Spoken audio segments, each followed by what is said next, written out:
Les ministres en charge des sports de la francophonie sont à Ouagadougou pour une rencontre concernant les jeunes. Profitant de leur séjour, ils sont allés rendre une visite de courtoisie au Premier ministre. Également, le système des Nations Unies au Burkina qui renouvelle son engagement aux côtés du Burkina Faso. Ses responsables sont allés le dire ce matin au Premier ministre. Le point avec Zalissa Sanfo et Ibrahim Sambier.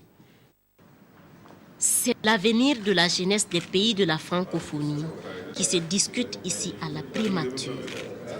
Avec Paul Kabatieba, le secrétaire général de la conférence des ministres de la jeunesse et des sports de la francophonie, veut s'assurer que le Burkina Faso continue à jeter un regard particulier sur les préoccupations de la jeunesse.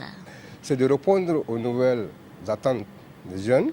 C'est-à-dire, quand on parle de migration irrégulière, quand on parle de radicalisme, il s'agit de savoir d'abord que c'est l'expression d'un malaise chez les jeunes. La délégation du système des Nations Unies, elle, est ici aux côtés du Premier ministre pour discuter des priorités de son gouvernement.